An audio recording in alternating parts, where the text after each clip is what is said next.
आप सभी का हमारे YouTube चैनल पर हार्दिक स्वागत है। आप देखिए, कल आपको हॉरिजॉन्टल ऑसिलेटर ड्राइवर बताए थे। आज इसका इधर वाला सेक्शन जिसको बोलते हैं हॉरिजॉन्टल आउटपुट, यानी EST से लगा ट्रांजिस्टर LDT के बारे में बताते हैं। देखिए, कल आपको बताए थे कि LDT के ये साइड यानी ये ट्रांजिस्टर यानी प्राइमरी साइड 15 से 25 वोल्ट ऐसी बनता है, जिसको हमने प्रैक्टिकली भी दिखाया था ना जी। उतना तो समस्या नहीं है, लेकिन वो जो हमारे स्टूडेंट सीख रहे हैं उन्हीं को समस्या हो रहा था। बोले कि सर ये नहीं समझ में आता, इसको दोहरा के समझिए कि 25 वोल्ट पहले बनता कैसे, इसके लिए इतना दूर का होता। देखिए, पहले ये ट्रांजिस्टर है, वो एन पिन है। इसको काम करने के लिए खुराकी खाना चाहिए, तो इमीटर को निगेटिव दिया जाता है तो डायरेक्ट है। कलेक्टर को पॉजिटिव सप्लाई देखिए, जो 27 वोल्ट के सप्लाई है, यही LDT के एक लेग पर आता है और दूसरा लेग से कलेक्टर पर आता है।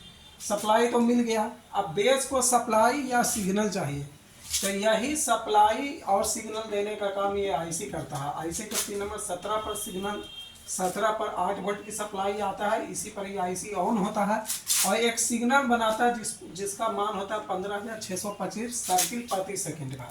सिग्नल का ये रूप होता है इस प्रकार का। तो 15,625 का सिग्नल इसके बेस पर आता है, तो जब इसका पॉजिटिव फोर्स आता है तो ट्रांजिस्टर चालू होता है और बंद होता है। तो ये प्रक्रिया बंद चालू का कितना बार होता है? 1 सेकंड में 15,625 बार। हम लोग के घर में जो रहता है वो 50 सर्किट रहता है, इसलिए देखते हैं लिखा रहता है 50 सर्किट। तो ये बंद चालू होने के कारण जब कोई भी चीज़ बंद चालू ट्रांजिस्टर होगा तो यहाँ पर AC वोल्ट जनरेट करेगा। तो वही करता है कि ये सिग्नल जब बेस पर मिलता है, इधर से ये सप्लाई मिलता है, तो ये क्या होता है? AC वोल्ट बनाता है। कौन? ये ट्रांजिस्टर। ये कब बनाता है? जब इसको ये सिग्नल मिले। अगर ये सिग्नल नहीं मिलेगा तो एकदम नहीं बनाएगा AC वोल्ट, या इस ट्रांजिस्टर को 27 वोल्ट की सप्लाई नहीं मिले तो भी नहीं बनाएगा। अब मोटा मोटी समझ गए हो कि यहाँ पर सिग्नल AC वोल्ट कौन बनाता है? ये ट्रांजिस्टर। कब? जब ये सिग्नल आए तो। अगर ये IC भी सिग्नल बना के नहीं देगा तो नहीं। जैसे कि फील्ड में जनरली ऐसा होता है कि इस पर 0.1 वोल्ट नाप के हम समझते हैं कि हाँ हमारा सही सिग्नल आ रहा है। अगर ये वोल्टेज बढ़ गया या 0 हो गया तो समझिए कि सिग्नल नहीं आ रहा। ज़्यादा होने में भी नहीं आ रहा, क्योंकि ज़्यादा आ रहा तो पर भी मतलब सिग्नल नहीं बढ़ रहा। उसके लिए जिम्मेवार रिमोट सेक्शन होता है, जिसमें हम देखेंगे कि कब इस पर वोल्टेज बढ़ जाता है या एकदम 0 हो जाता है। उस कंडीशन में हम मान लेंगे कि मोटा मोटे रिमोट का खराबी है, या ये IC स्वयं खराब हो, या एक ये हो सकता है कि इसका पिन नंबर 27 पर 8 वोल्ट की सप्लाई ही ना है। अब उस पर हमको जाना नहीं था, लेकिन वो समझाने के दरमियान आप देखें जो 15 से 25 वोल्ट ऐसी बनता है उसको LDT 1 वोल्ट ऐसी में बदल देता है, और साथ में 15,625 वाला सिग्नल तो रहेगा ही वोल्ट। अब यही देखिए, ये ट्रांजिस्टर जो आउटपुट रहता है 1803D उसके बेस पर पहुंचता है, तो ये ट्रांजिस्टर भी बंद चालू होता है। और वही देखिए, इसके कलेक्टर को भी सप्लाई EST पावर सप्लाई से जो आता है। और देखिए, हमारे लड़के भी एक बार कंफ्यूज हो रहे थे, बोल रहे थे सर ये 10 नंबर पर आता है, तो नहीं, ये 2 पर आता है और 4 से निकल के कलेक्टर पर आता है, और यही 2-4 के बीच AC वोल्ट बन जाता है। और जब AC बनता है तो एक ट्रांसफार्मर क्या करता है, एक स्टेप अप ट्रांसफार्मर होता है, EST extra high tension transformer, जो लगभग 25,000 वोल्ट AC में बदल देता है उसको। स्टेप अप ट्रांसफार्मर का काम होता है वोल्टेज को बढ़ा देना। इन्वर्टर में भी यही प्रक्रिया होता है, उसमें भी मेन IC जो रहता है माइक्रोटेक होते हैं, वो सिग्नल बना के इसको देता है। फिर मॉसफेट यहाँ लगा रहता है, वो भी AC बनाता है। तो जब ये काम करेगा तो हमारा बूस्ट वोल्ट भी यहाँ पर बनेगा। बूस्ट वोल्ट ये डायोड कंडेंसर के सहारे कब बनता है? जब ये सिग्नल बनता है, तो अगर सिग्नल से फेल होगा तो बूस्ट वोल्ट भी कम हो जाता है, या इसके बराबर। कल ही बताए थे कि अगर इससे ज़्यादा वोल्टेज यहाँ पर है तब हम समझेंगे EST बन रहा है। कम है या बराबर है तो हमारा EST नहीं बन रहा। तो ये आपको हॉरिजॉन्टल सेक्शन का थ्योरी होगा। अब हमारे लड़के जो कन्फ्यूज हुए हैं वो YouTube वाले भी होंगे, इसलिए समाधान कर देते हैं। अब एक बात तो वो बोले कि सर ये 110 वोल्ट कहाँ जा रहा है, तो 2 नंबर पर तक बोले कि 10 पर, तो 10 से तो बूस्ट वोल्ट बन रहा है। तो अभी बोले कि सब TV में 10 पर रहेगा, नहीं रहेगा।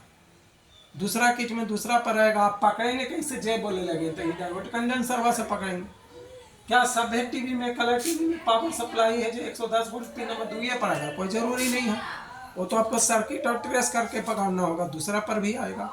अब इसको हम प्रैक्टिकली जो है आपको अपने किट पर भी करा देते हैं। और इसके लिए एक छोटा सा डायग्राम इधर भी बना के देखिए। अब टीवी को यहाँ से लाइन दे रहे हैं, लाइन हमने दे दिया। अब देखिए हमारा लाइन आ गया टीवी में या नहीं आया वो तो पता ही चलेगा। अब सबसे पहले यहीं से देखेंगे कि हमारा बूस्ट वोल्ट बना कि नहीं।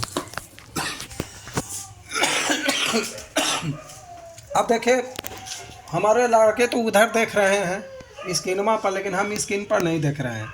सबसे पहले हम यही देखेंगे कि हमारा 110 वोल्ट बूस्ट वोल्ट पहले नाप लेंगे कि बना कि नहीं। देखिए बूस्ट वोल्ट वाला ये डायोड है, इस पर देखेंगे, देखिए 150 के करीब है। इस पर देखिए नहीं है, इस पर देखिए कि पूरा है, लेकिन इस पर नहीं है, यानी कि हमारा EST नहीं बन रहा है। अब EST क्यों नहीं बन रहा है, देखिए आपके सामने हम इसको लाइव को दिखला रहे हैं। ये देखिए जितना वोल्ट यहाँ है देखिए उतना ही वोल्ट यहाँ पर है, तो EST नहीं बन रहा है। अब सीधा हम चल जाएंगे यहाँ पर 27 वोल्ट हमारा सही बन रहा है कि ड्रॉप कर रहा है जिस पर। देखिए स्टूडेंट फिर ध्यान दीजिएगा, लेकिन ये वोल्टेज तो बढ़ रहा है जहाँ तक कि यानी कि सही है। आप देखेंगे कि जो IC जो निकाल रहा था यानी सिग्नल वो सही निकाल रहा है कि नहीं भाई। तो देखिए यहाँ पर चले आएंगे, देखिए ये कोई वोल्टेज नहीं निकाल रहा है, यहाँ पर कोई वोल्टेज नहीं है। देखिए है कोई वोल्टेज नहीं है। ट्रांजिस्टर की ओर भी जाएं, ये लड़के पूछ भी रहे थे, ये इमीटर है, ये कलेक्टर पर है, लेकिन बेस पर कोई सप्लाई। इसका मतलब कि हमारा IC वर्किंग में नहीं है। हो सकता है कि टीवी स्टैंड बाई से की स्थिति में चला गया हो, तब इसमें पैनल लगा करके हम इसको एक बार स्टैंड बाई करेंगे। पैनल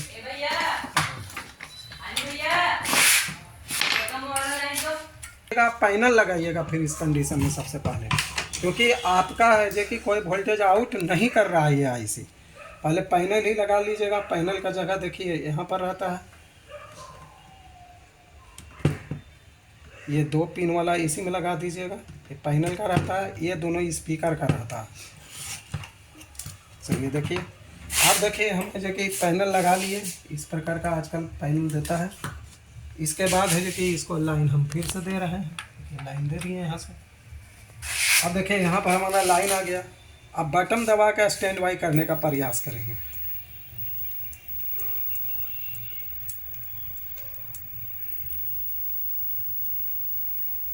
देखिए अब स्टैंड बाई हम किए तो देखिए कि आप देखेंगे कि हमारा सिग्नल निकल रहा है कि नहीं। स्टैंड बाई तो किए, तो अब देखिए कि जो ये पिन नंबर है देखिए 3 वोल्ट आ गया। तो अब फिर से देखेंगे कि हमारा है जो कि EST बना कि नहीं। तो देखिए चेक कर दे रहे हैं, और देखिए 150, इस पर देखिए उससे ज़्यादा वोल्ट बन गया, उससे ज़्यादा बन गया मेरा, यानी EST बन गया। तो देखिए हमने किस प्रकार से इसे रिपेयर किया, कैसे पकड़ लिया कि इसी IC से संबंधित करा दिया। तो इसको कागज़ पर भी समझे, इस प्रकार से पकड़ा, चूँकि इस पिन पर 13 नंबर पर कोई वोल्टेज नहीं आउट हो रहा था, नहीं ना हो रहा था। तो हमने बताया भी था कि इसके कलेक्टर पर भी देखिए यहाँ पर 27 वोल्ट था, सब था। अब इस कंडीशन में देखिए आउट नहीं होगा तो AC वोल्ट भी नहीं बनेगा। देखिए अब इसको भी हम आपको चेक करा देते हैं। देखिए हमने फिर से इसको स्टैंड बाई के कंडीशन में कर देने का प्रयास करते हैं कि टीवी स्टैंड बाई में चले जाए।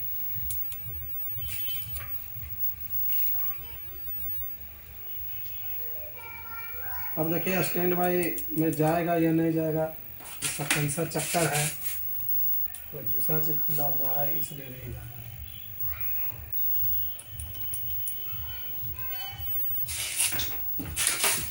चलिए एक बार बंद करके देखते हैं, उस स्टैंड बाई से ही चालू करना पड़ेगा। लेकिन अब हो रहा है, ये स्टैंड बाई में अब जा नहीं रहा है टीवी। तो ये भी समझिए कि जब सिग्नल नहीं होगा, एक बार वो चालू हो गया ना तो चालू रहेगा। हमारे छात्र कह रहे हैं कि जैकवा निकाल दिए, तो ऐसा कुछ नहीं होगा। तो कुछ देर जब नहीं चलता है तब स्टैंड बाई में चल जाता है। देखिए इससे कोई प्रॉब्लम। तो ये तो हमारा हो गया, हमें आपको पकड़े भी कि इसी प्रकार से है। अब देखिए हमारा तो अब मकसद था हॉरिजॉन्टल आउटपुट समझाना। आउटपुट के लिए देखिए जो 25 वोल्ट AC या 15 वोल्ट AC बन रहा था, देखिए यहाँ फिर से दिखाते हैं कि इस पर है जो 15 से 25 वोल्ट AC बनता है। देखिए बन रहा है 15 वोल्ट। इसको क्या करेगा ये LDT, देखिए इधर 1 वोल्ट में बदल देगा। देखिए 1 वोल्ट में बदल देगा, बदल रहा ना, देखें मीटर में। आप देखिए ये ट्रांजिस्टर क्या करेगा, एक लेगी ट्रांजिस्टर पर रखेंगे और दूसरा है जो कि सप्लाई देखिए पिन नंबर इस पर जा रहा है, देख लीजिए इस पर 4 पर और 2 पर रखेंगे तो देखिए 110 वोल्ट एसी मेरा मिल रहा है। देखिए तो ये एसी मिलना ये साबित कर रहा है कि मेरा ये पूरा सही है और एसटी आपका बन जाएगा।